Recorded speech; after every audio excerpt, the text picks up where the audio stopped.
College football nerds here to talk Florida State and Boise State. That's right. Getting a little bit outside of our comfort zone here, but we felt like this was a pretty good one to talk about. College football is here.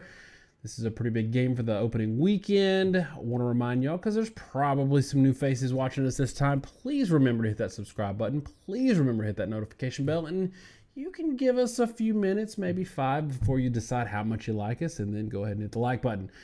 Question for everyone in this one in the comments.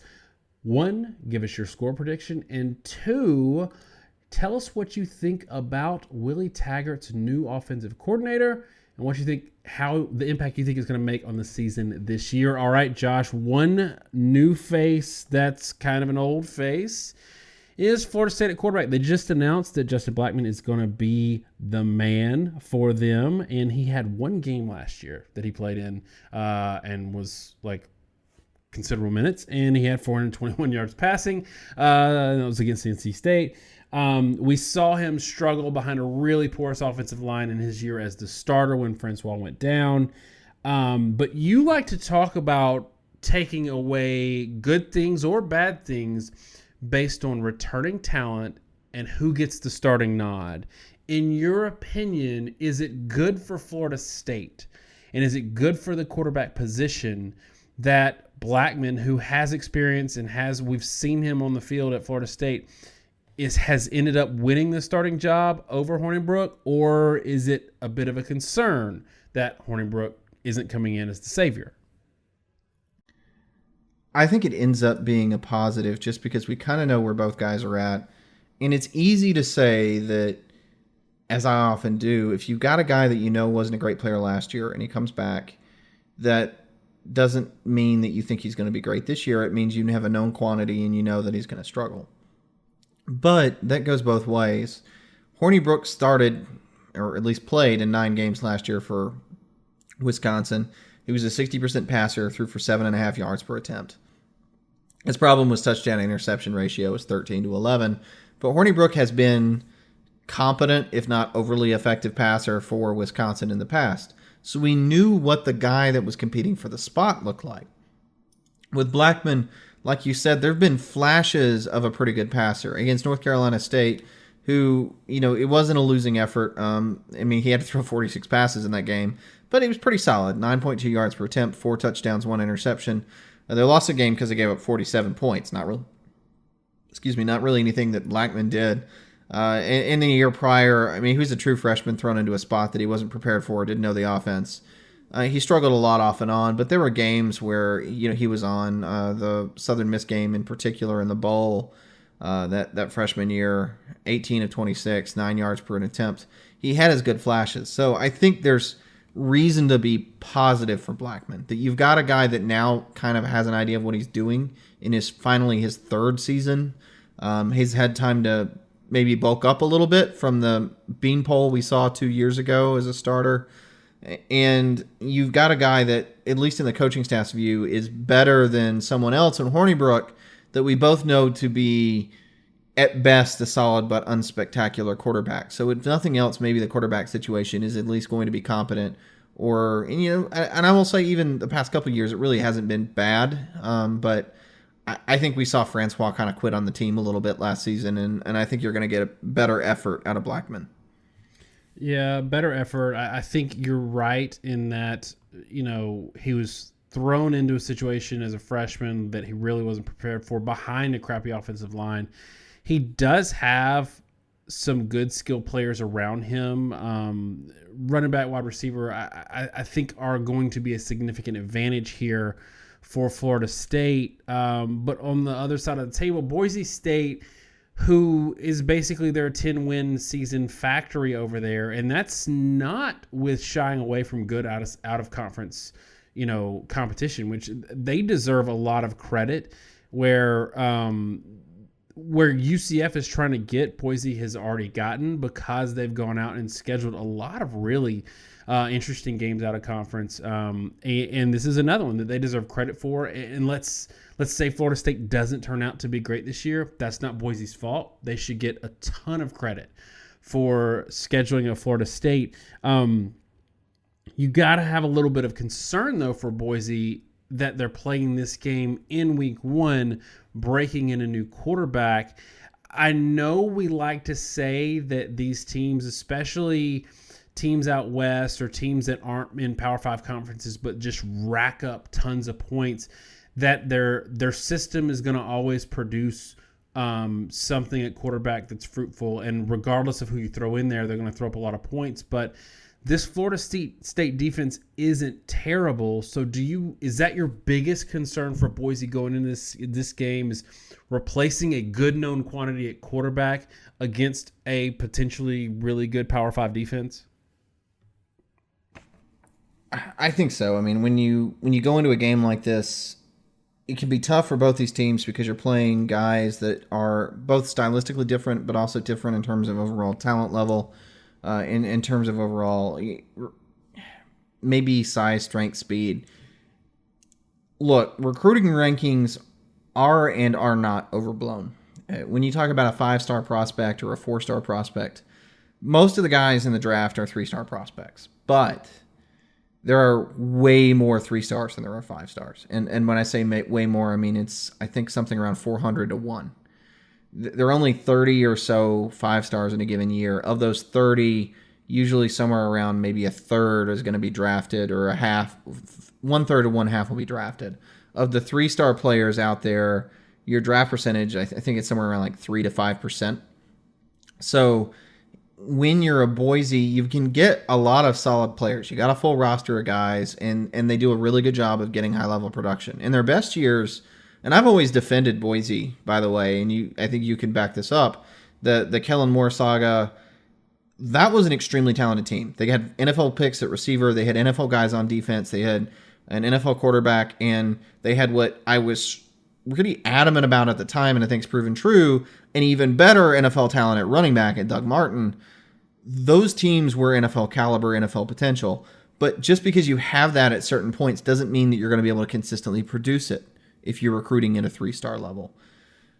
I don't think Boise is necessarily going to be shocked by the talent level of Florida State, especially given the fact that they maybe have had some recruiting misses. But I do think when you talk to bottom, a lot of Boise State's players are probably going to come into this game, and there's going to be an adjustment to the size and speed of the game that they're facing in Florida State, particularly on the defensive side of the ball. I mean, guys, Florida State didn't really do a great job in terms of being disruptive, rushing the passer. Kane Doe for Florida State was a guy that was expected to come on. I think he's going to come on more this year, but certainly in the back seven, despite all the departures, there's a lot of speed and size and talent.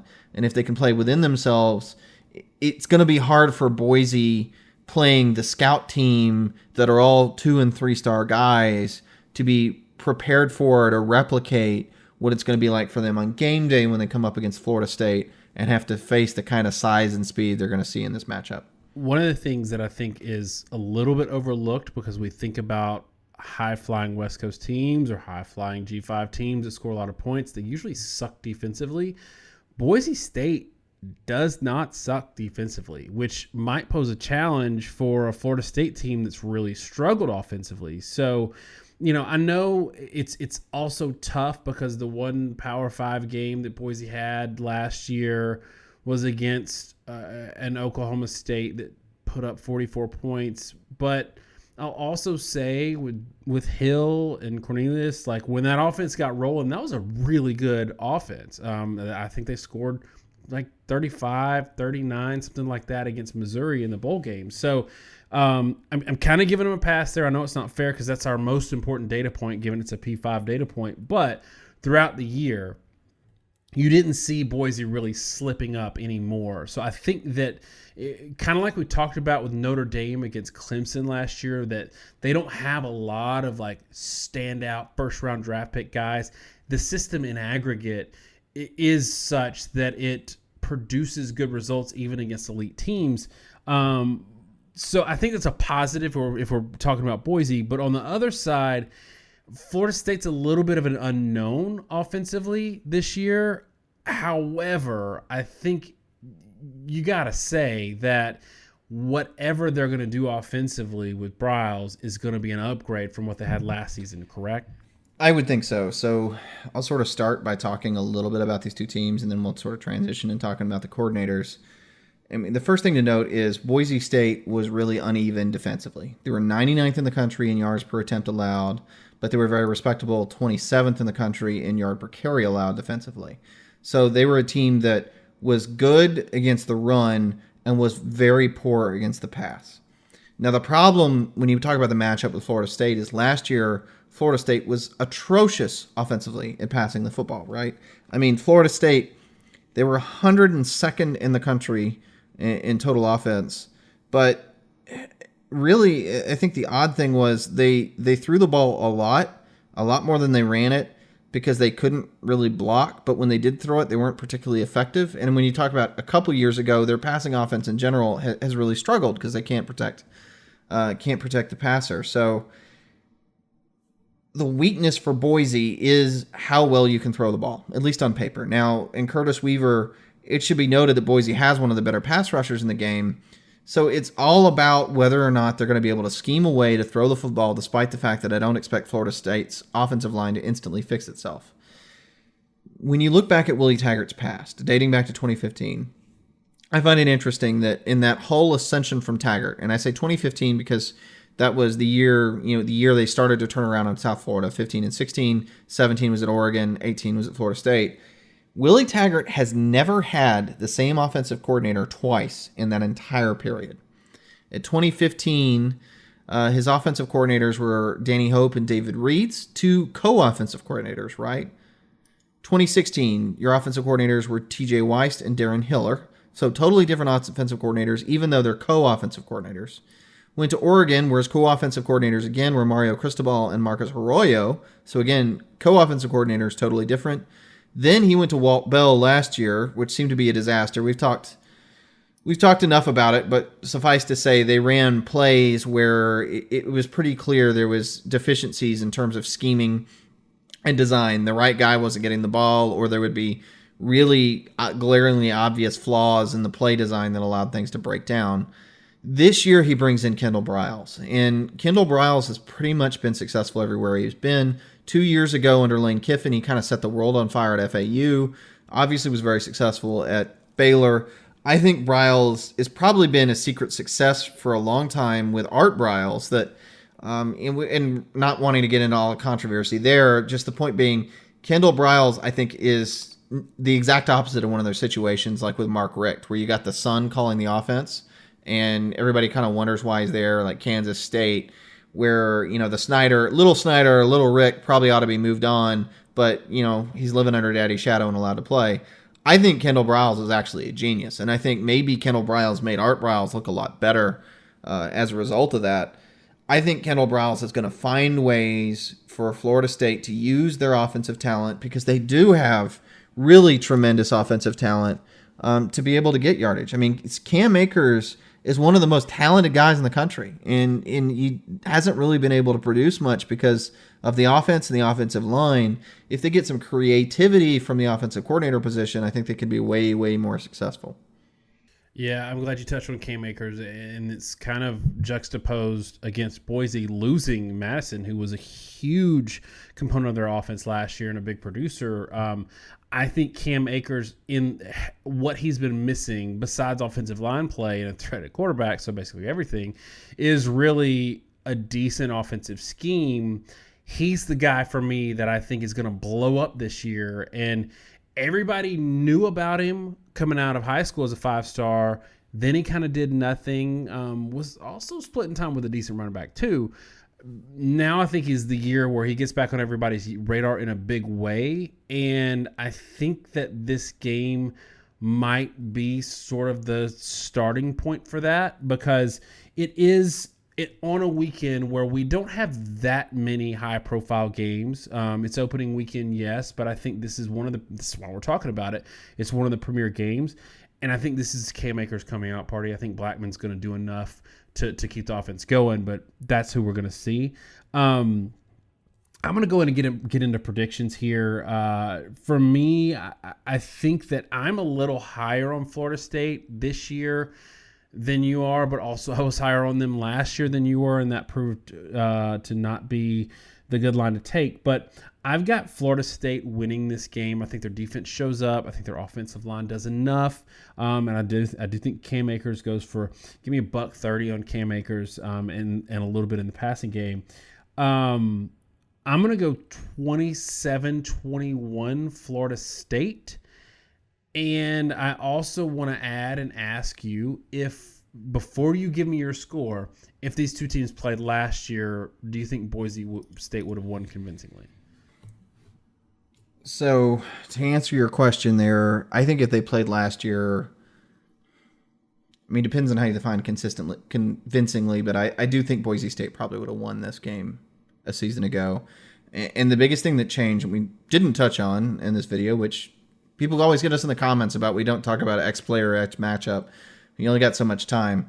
It's Ripien, the quarterback, right? I mean, Boise State had a great quarterback last season, and I think that would have given them a much better chance. And without Ripien, given that Boise wasn't a dominant rush team, I just think they're going to struggle to move the ball this year. I have this game, I'll say 24-17, Florida State over Boise State. I think it's low scoring. I think it's interesting, by the way. Again, we like to make our predictions and then look at the betting line. Florida State is favored 5.5, but the over-under is actually 53.5 in this game. So they're kind of setting at about 26 points average for these two teams, making it something like a 31-20 kind of game. That's what the odds makers are expecting. I don't see it being that high scoring personally, but I think Florida State has enough of an edge to win it. Anytime, we say this all the time, if our prediction is that this game's going to be both teams scoring less than 25 points, anything can happen.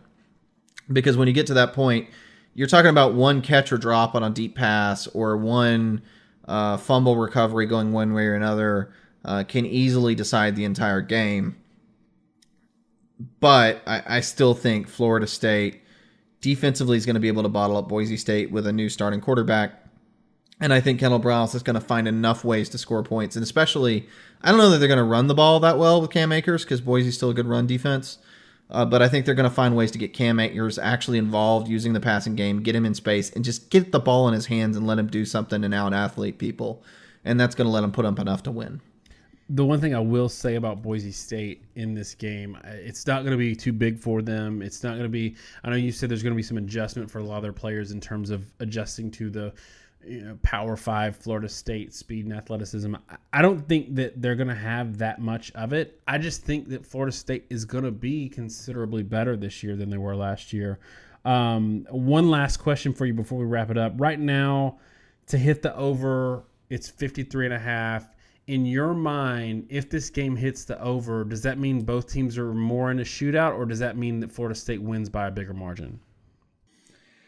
I think if it hits the over, it's going to be more of a shootout. I think they're going to want to keep things to the vest a little bit and not, given the offensive line issues and the fact that they've been able to turn the ball over at times with Blackmon, I don't think Florida State's going to take unnecessary risks if they get a lead. I think they're going to want to sit on it. So I think it does end up being a shootout. What the over-under to me actually really suggests is that maybe Vegas thinks these teams are better than most of us give them credit for. But that remains to be seen a little bit. And again, a 53-point line is not unusual for this point in the year. They tend to be lower because the offenses tend to be behind the defenses to start the season. All right, Boise State fans, Florida State fans, that's it for our discussion on your game in week 1. Hopefully both of your teams will continue to have a good year this year, and we can talk about you a little bit more than we have been the last couple of seasons. Please remember to like and subscribe. Please remember to let us know in the comments what you think this game's going to look like. Make sure you bring your data if you have it. I know it's preseason, early season, so we don't have a lot of it, but get at us anyway. Thanks so much, y'all. Have a great week, and God bless.